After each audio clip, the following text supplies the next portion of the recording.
Olá, seja muito bem-vinda, seja muito bem-vindo aqui a mais um momento de estudos e hoje a gente vai estudar a respeito de planejamento. Isso mesmo, planejamento na área de educação, planejamento educacional.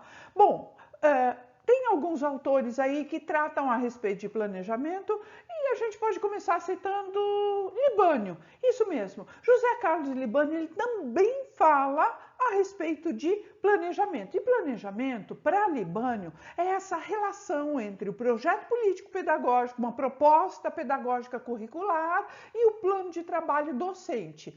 Envolve aí também domínio dos conteúdos, né? Evidentemente, esse professor precisa dominar os conteúdos e também em relação à sua prática social.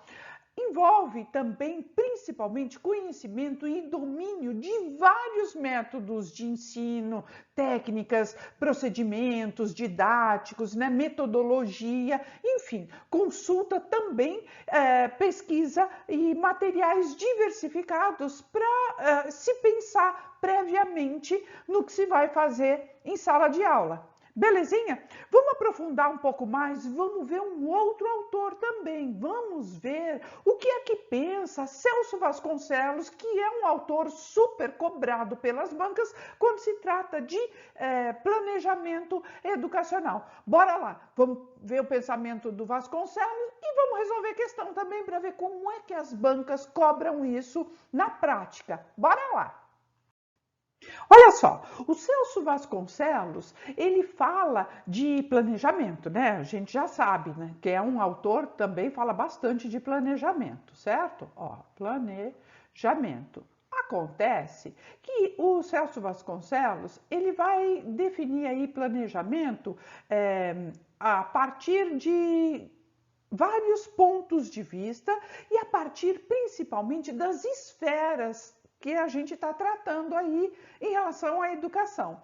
Então, ele fala, por exemplo, do planejamento do sistema de educação. Então, o sistema de educação, certo? Bom, se ele está falando do sistema, ele está falando do macro, ele está falando do maior, num nível mais abrangente. Então, Celso Vasconcelos vai identificar aí como o maior planejamento em relação à educação, como sendo o planejamento dos sistemas de educação. Eles têm, por exemplo, uma abrangência em nível nacional, em nível estadual, em nível municipal e às vezes até das redes, né, das diversas redes aí de ensino. Esse planejamento do sistema de educação, ele vai incorporar, olha só, dada a grandeza dele, né? Ele vai incorporar e ele vai refletir o quê? Políticas públicas, políticas educacionais. Então, ele vai refletir, políticas, certo? Ele vai pensar também recursos, ele vai pensar também demanda, né? Demanda pelas vagas, como é que vai se fazer, né, esse planejamento de modo a contemplar aí o atendimento, por exemplo, a universalização da educação. Bom, então você já viu que no macro a gente tem esse planejamento do sistema de educação.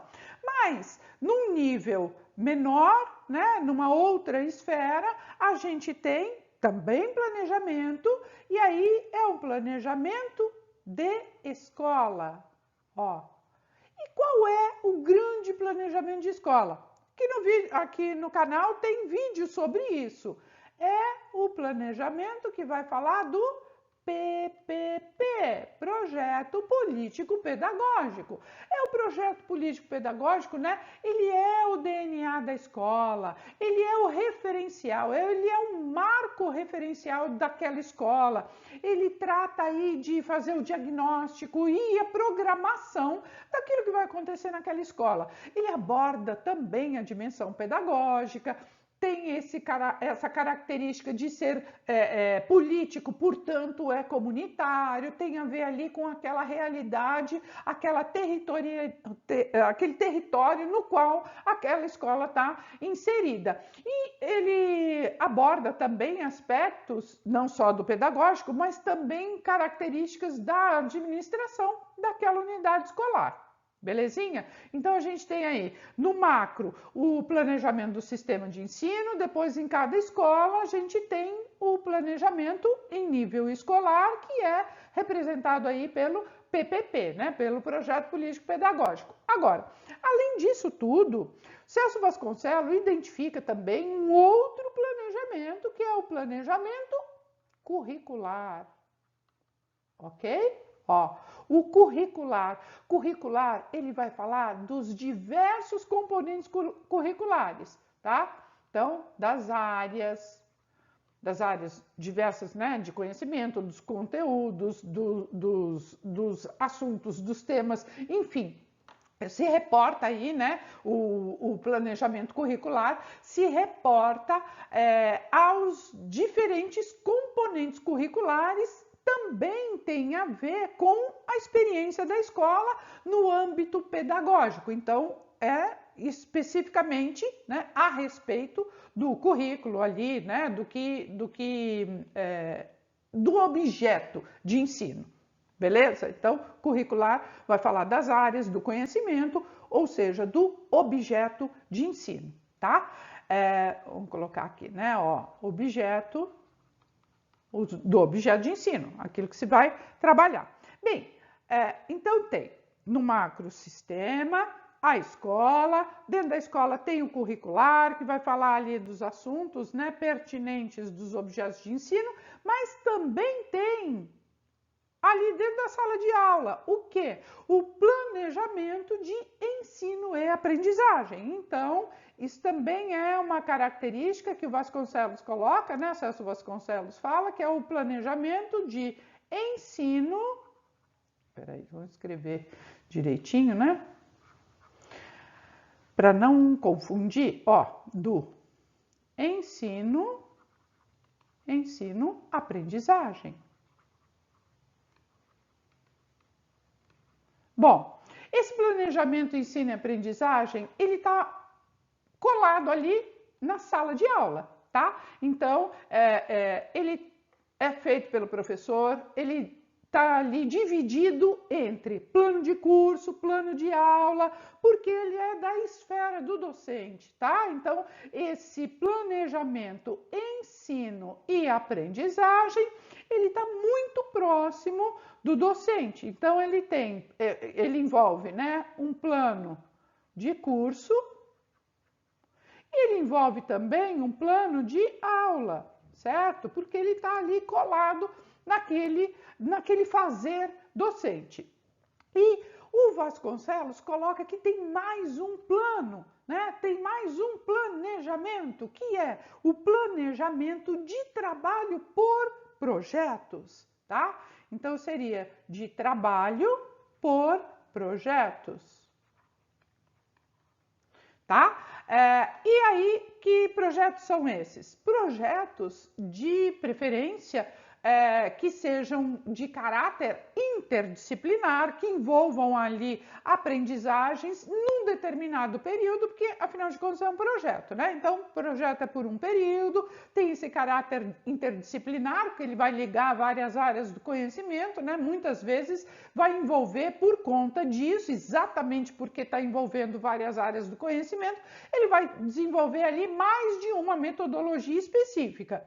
Bom, falando de tudo isso, ainda tem um planejamento que o Celso Vasconcelos chama de planejamento setorial.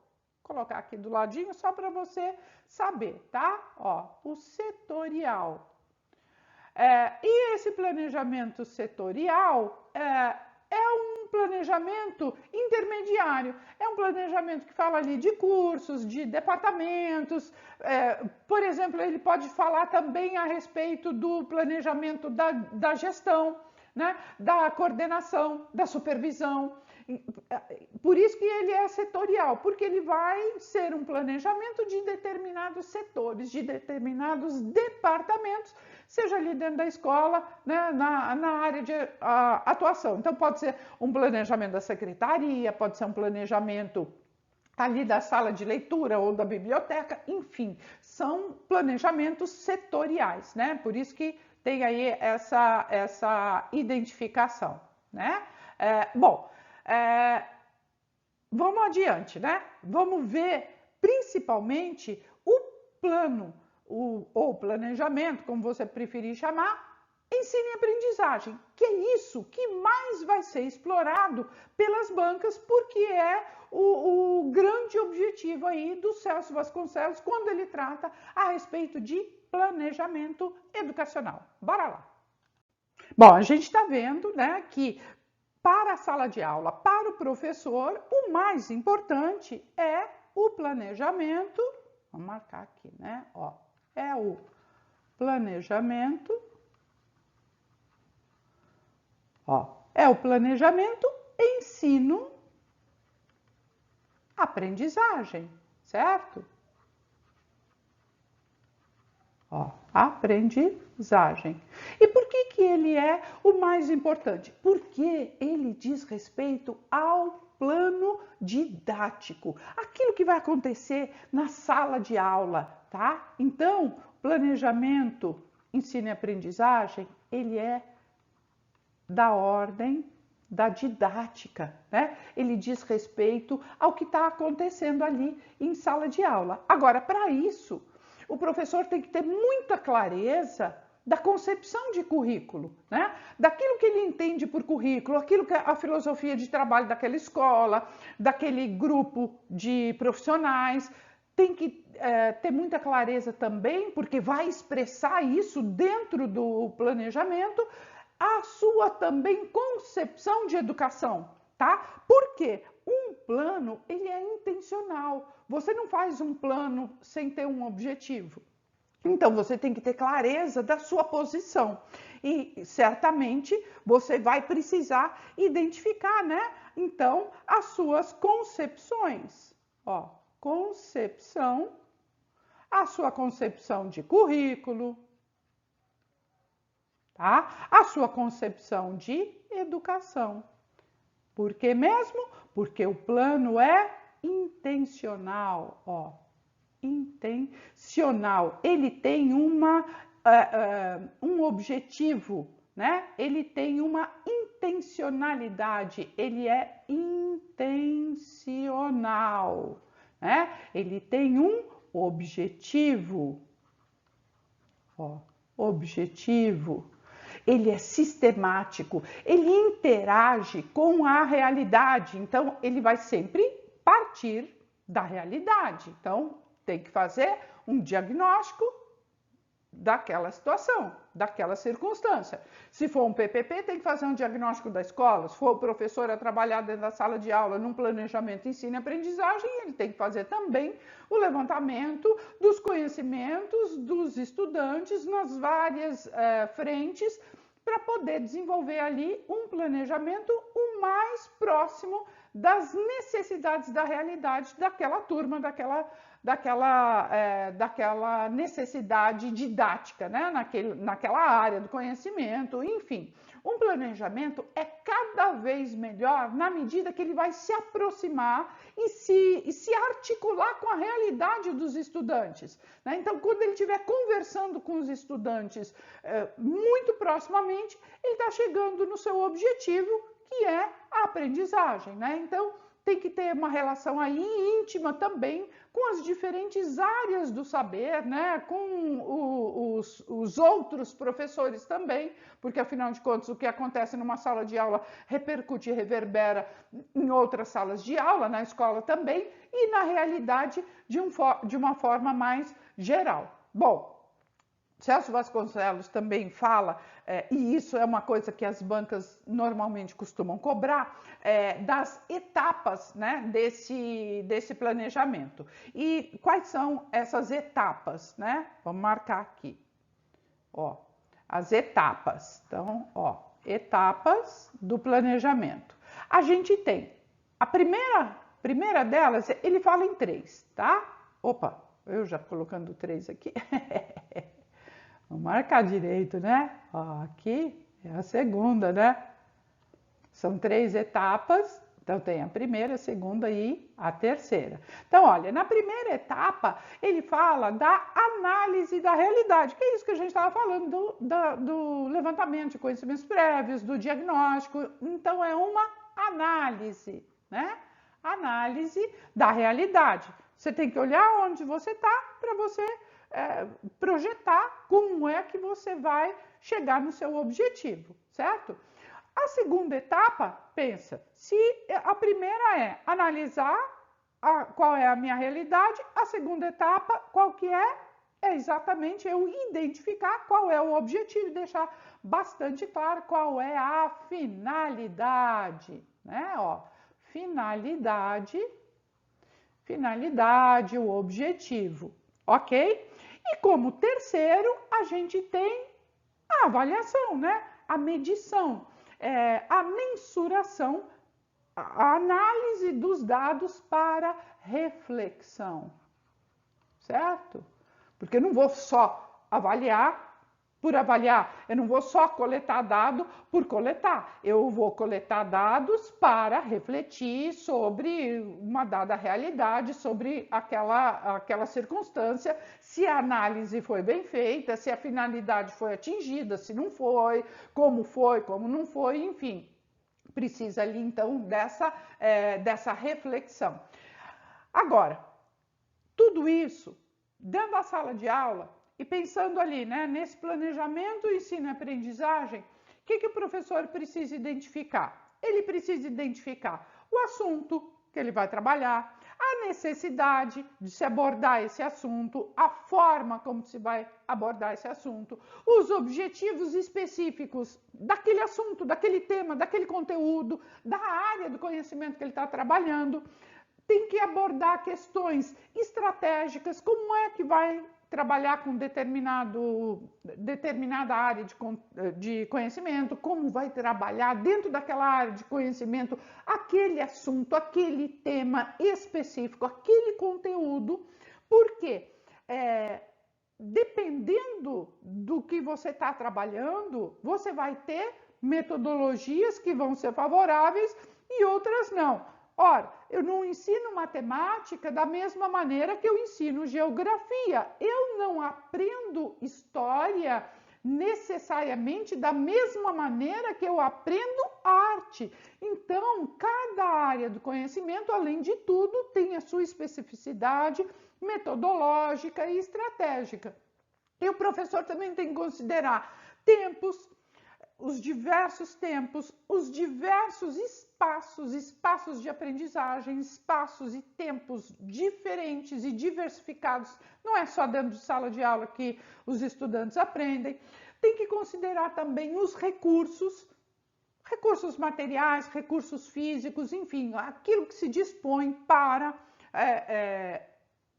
se atingir, né, o objetivo desse planejamento, ensino-aprendizagem. Há que se considerar especialmente também critérios de avaliação, sempre pensando nos objetivos. Eu vou avaliar se o objetivo foi atingido e não outros quesitos, né? Então, a avaliação tem que ser criteriosa, tem que haver divisão de tarefas, especialmente se estiver falando em projetos, né?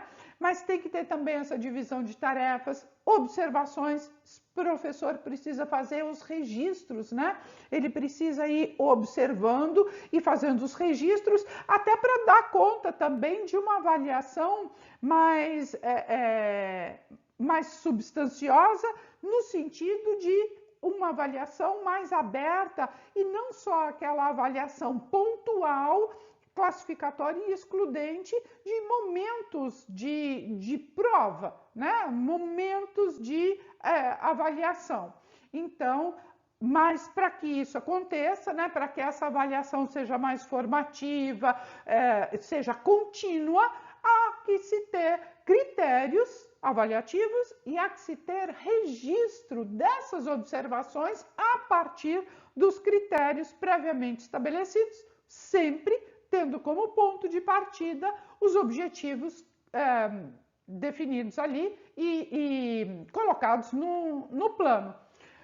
Vamos lá fazer questão, ver como é que esse assunto cai e é pedido pelas bancas? Bora lá!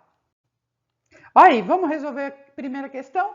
Antes de resolver a questão, o que eu vou te pedir? Não está inscrito no canal? Já se inscreve, deixa seu like para o canal crescer e chegar a várias pessoas, assim como chegou para você. Bom, esse vídeo aqui eu estou fazendo a pedido de algumas pessoas que me solicitaram a respeito de planejamento. Então, se você tiver alguma necessidade de estudo, algum aspecto que você gostaria de ver, coloca aqui nos comentários que eu vou atender. Tudo bem? Vamos lá. Ó, primeira questão, 2021, Banca AMEOESC, Prefeitura de Palma-Sola, lá de Santa Catarina, professor de inglês. No campo, do plano de aula, cabe ao professor especificar o que se pretende alcançar com as ações propostas, né? É aquilo que a gente estava falando agora. Ele tem que olhar para o objetivo, né? O que é que eu pretendo? Via de regra, no início da enunciação, sempre se utiliza verbos no infinitivo, ó, no início da enunciação. Então, se eu vou enunciar alguma coisa, já está colocando aqui que eu tenho que manter no planejamento, né? O quê? O verbo no infinitivo, certo? Então, olha só. Assinale a alternativa que preenche a lacuna corretamente. Bom, se eu vou usar verbo no infinitivo, eu estou falando de recursos? Não, porque se eu estou falando de recursos, eu estou falando do material que eu vou utilizar, se é livro, se é computador, se é sala de recursos, enfim, eu estou falando de objetos, né? Eu estou falando de substantivos e não de verbos no infinitivo. Se eu vou falar a respeito de avaliação, eu vou colocar sempre os verbos no infinitivo? Também não, né? Porque, assim como os objetivos, né? Na avaliação, eu não preciso ter o verbo no infinitivo, né? Eu não preciso ter, por exemplo, somar. Eu não preciso só ter o verbo somar para avaliar alguma adição, percebe? Então, eu posso colocar ali essa avaliação com outros verbos que não necessariamente estariam no infinitivo. Tenho que pensar questões do desenvolvimento? Igualmente não, porque quando eu estou falando de desenvolvimento, eu estou falando de algo que está acontecendo, de algo que vai se desenrolar, e aí eu não necessariamente também, assim como a avaliação, eu não vou usar o verbo no infinitivo. Mas quando eu estou falando de objetivos, sim, eu vou colocar sempre no infinitivo, porque qual é o meu objetivo? É viajar. Qual é o meu objetivo? Que o meu estudante leia, né? Então é ler, compreender, fazer, desenvolver, analisar. Então, meu objetivo, sim, vai ter sempre verbos, tá? Ó, verbos no infinitivo. E aí, hashtag fica a dica, tá? Quando você estiver fazendo seus planos de aula, coloque sempre como objetivos verbos no infinitivo, tá? Então, olha, no campo objetivos, certo? Ó, objetivos do plano de aula, cabe ao professor especificar o que se pretende alcançar com as ações propostas. Via de regra, o início da enunciação da frase vai colocar sempre verbos no infinitivo. E é isso aí, né? Então, por quê? Num plano de aula, você vai especificar aquilo que você quer que o seu estudante atinja, faça, desenvolva ao término da aula, ao término da sequência didática que você determinou. Belezinha? Tudo certo? Gabaritou essa também? Ah, tinha certeza que você ia gabaritar, que essa não estava tão difícil assim, né? Então, olha, gabarito correto da primeira questão, gabarito, letra D. Vamos lá resolver mais. Segunda questão, 2021, Fundatec, Prefeitura de Ivoti, Rio Grande do Sul, professor de anos iniciais. Olha lá, considerando as dimensões dos processos educacional, analise as definições abaixo. Então, estão aqui as definições. Vamos lá. Aqui. Constitui-se em uma mediação teórica metodológica para ação. Diz respeito a procurar fazer algo vir à tona, fazer acontecer, fazer, efetuar, concretizar. Terceira frase, não é apenas algo que se faz antes de agir, mas é também agir em função daquilo que se pensa. De acordo com Vasconcelos, 2000, tais definições correspondem à seguinte dimensão do processo educacional. Então, olha só, constitui-se uma mediação teórico-metodológica. Diz respeito a procurar fazer algo vir à tona, surgir. Não é apenas algo que se faz antes de agir, mas também age-se em função daquilo que se fez. Ora, o que é que isso caracteriza, Essas três frases estão caracterizando o quê? Está caracterizando o ensino? Não. Está caracterizando a avaliação? Também não. Está caracterizando a didática? Não é isso que é didática, Está caracterizando o planejamento? Bingo! Está caracterizando o planejamento. E estaria caracterizando a aprendizagem? Também não. Olha só, característica de planejamento. Olha só, é uma mediação teórico-metodológica para uma ação, para um fazer, Diz respeito a procurar fazer algo, Fazer acontecer, concretizar, pôr a mão na massa mesmo e desenvolver, Não é apenas algo que se faça antes de agir, mas também que age em função daquilo que se pensa, que se imaginou. Portanto, nossa alternativa correta, que eu tenho certeza que você também acertou, a questão 2, a alternativa correta é letra D. Vamos lá fazer mais. Vamos aí resolver a terceira questão? 2022, deixa eu pegar aqui, 2022, Banca FCM, Prefeitura de Timóteo, lá em Minas Gerais, prova para pedagogo. Vamos lá. É fundamental que a equipe pedagógica e os professores façam o reconhecimento dos diferentes níveis de abrangência e de especificidades do planejamento em educação. É um texto de Farias, do Vasconcelos, que está lá no texto de Farias, para que possam analisar as suas múltiplas relações e os seus desdobramentos no campo da prática, na escola e na sala de aula. A esse respeito, associe corretamente o nível de planejamento. Ele quer saber o nível de planejamento aliado à respectiva orientação que o caracteriza. Então, níveis de planejamento são esses aqui. 1, sistema de educação, 2, escola, 3, curricular e 4, ensino-aprendizagem. Tudo que a gente viu hoje a respeito do Celso Vasconcelos. E a gente tem que ligar com as características que estão aqui descritas. Então, vamos lá. Primeira característica, abrange a dimensão pedagógica, comunitária, administrativa da escola, sintetizada no PPP, no Projeto Político Pedagógico. Ora, Essa dimensão é qual? É do sistema de educação? Não, né? Porque o sistema de educação, lembra que aquele macro é o maior? Então, não é. Está no âmbito, na esfera da escola?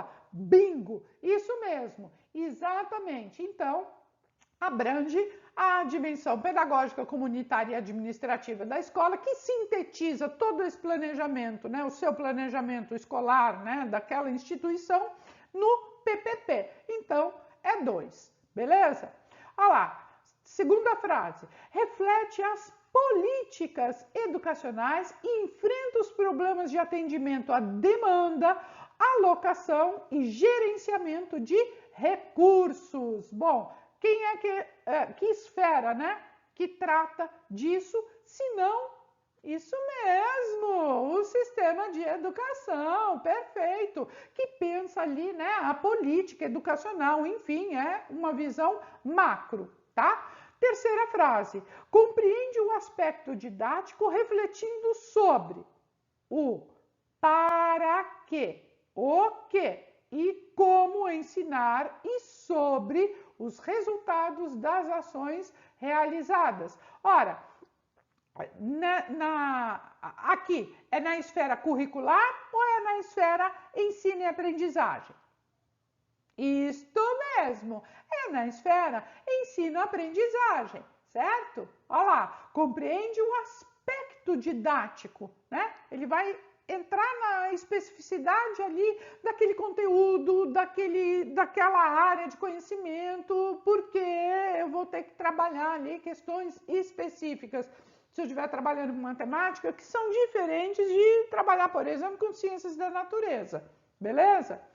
E a última só pode ser curricular, mas vamos tirar a prova, né? Ó, propõe as experiências de aprendizagem e tem como referência os fundamentos, ó, das disciplinas, as metodologias, os conteúdos e os processos de avaliação. Se não é um nível curricular, né? Um planejamento curricular, que vão ter aí essas especificidades, né, de cada disciplina, de cada conteúdo, de cada componente curricular. Então, temos que procurar aí uma alternativa que seja 2143. 2143, ó, logo de cara, é logo a alternativa A da questão 3, a alternativa correta, letra A. Bora lá resolver mais duas? Olha aí, questão 4, 2021, da banca IBFC, Prefeitura de São Gonçalo do Amarante, Rio Grande do Norte, prova para supervisor escolar. Vamos lá.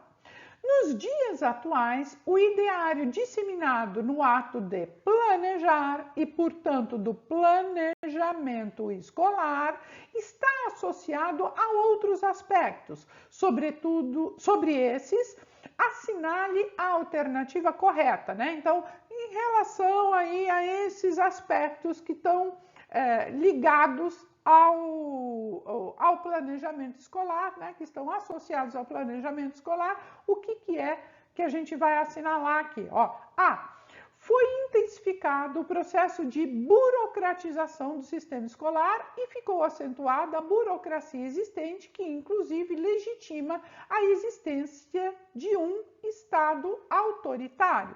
Ora, a burocratização não necessariamente está ligada a um estado autoritário, até porque, segundo Weber, a burocracia é necessária, né? Então, um certo grau de burocracia, que é procedimentos, né? A execução por etapas, um certo grau de burocracia é necessária dentro da sociedade, né? Mas não é o caso aqui, né? Porque não é porque se intensifica esse processo de burocratização do sistema escolar que ficou mais acentuada a burocracia e, inclusive, que vai legitimar aí um Estado autoritário, né? Nem sempre uma coisa tem a ver com outra.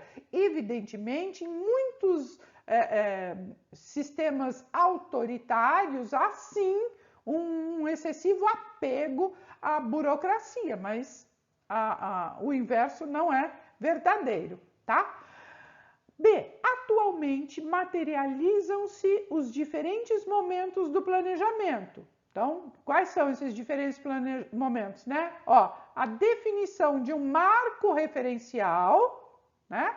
A elaboração de um diagnóstico e a proposição de uma programação, com vistas à implementação das ações necessárias à realização de uma prática pedagógica que seja criativa e que seja reflexiva. Ao que tudo indica, é a nossa alternativa, mas a gente vai analisar as outras. Ó, C. Ocorreu a criação de mecanismos e órgãos no aparelho de Estado que assumiram o planejamento, execução e controle sobre a política econômica do país, e isso refletiu nos moldes do planejamento escolar. Olha, que em determinados momentos históricos a política acaba refletindo nas escolas, mas isso não é só porque teve mecanismos, né, que foram utilizados pelo Estado, que assumiram o planejamento e a execução e também o controle dessa política no país inteiro e que vai necessariamente refletir nos moldes do planejamento escolar. Então, a gente já está vendo que também não é a nossa alternativa a C. Vamos ver a D. Aconteceu nos últimos 20 anos, né? Se a gente está em 2021, né? Que é essa prova aqui, né? Aconteceu em 2021, nos últimos 20 anos, então estamos falando aí de 2001. Então, aconteceu nos últimos 20 anos uma descaracterização da educação que até então era vista como uma atividade humana específica e hoje está submetida a uma avaliação cujo critério é a produtividade no sentido que lhe atribui a sociedade capitalista. Quer dizer, está colocando aí a educação como única forma, né, de se atingir aí a produtividade do mercado. E não, a gente sabe que não é assim, né? A educação não trabalha com esse planejamento que há no mercado de trabalho, que há no mundo das indústrias, no comércio, enfim. A coisa não funciona desta maneira. Há muitas variáveis, há várias interferências e um planejamento dentro da escola, né, um planejamento educacional, seja nas esferas maiores, seja nas menores, não é garantia de sucesso só porque houve ali um planejamento. Então, o que tem a ver aqui nos dias atuais com o ideário disseminado, com o ato de planejar, portanto tem a ver com planejamento escolar, está associado a outros aspectos.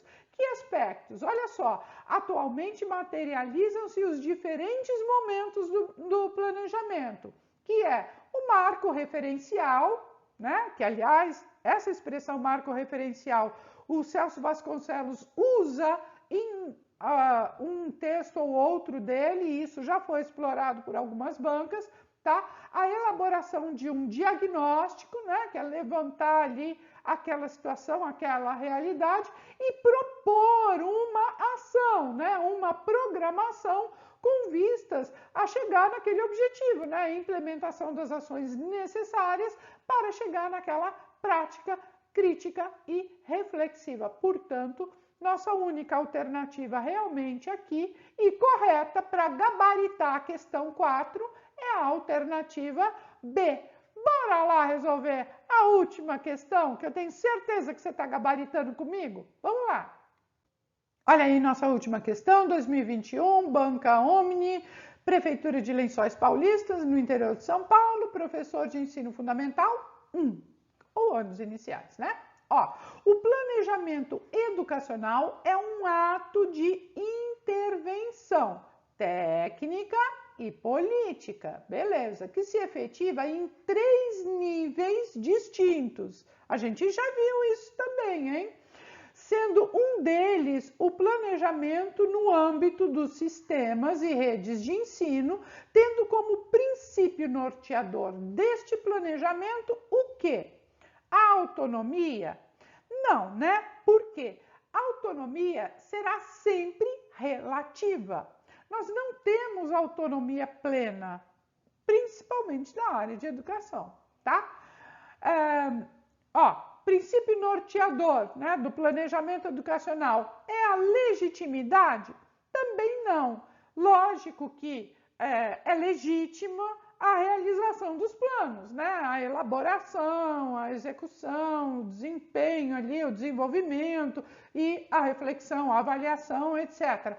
Mas não é isso que a questão está pedindo, né? Porque ela fala ali, olha, o planejamento educacional é um ato de intervenção, tanto técnico quanto político. E aí vai falar de 3 níveis. E um desses níveis que está ali no âmbito do sistema, está no âmbito das redes de ensino, que é algo macro, o princípio norteador não é a legitimidade, né? Se eu fosse pensar no âmbito da escola ou mesmo no âmbito de sala de aula, eu até posso considerar aí a legitimidade, mas não no macro, tá? C, de reflexão, igualmente não, né? Evidentemente, a reflexão vai estar em todas as esferas, né? Mas quando eu falo de sistema de ensino, se eu estou falando de rede de ensino, a reflexão não é um princípio norteador. Por quê? Esses dados para a reflexão, eles vão ser colhidos lá na frente, depois de muito tempo. E, evidentemente, essa reflexão não é um princípio norteador, mas a análise, né, da situação toda e, principalmente, a execução das outras instâncias, ou seja, da participação. Olha aqui, ó, da participação. Portanto, nossa alternativa correta, e eu tenho certeza que essa aqui você também acertou, né? Planejamento como uma intervenção técnica e política na esfera das redes de ensino, na esfera dos sistemas de ensino, tem a ver com o princípio norteador, né, com a participação. Portanto, gabaritando aí, você que acertou comigo a alternativa D.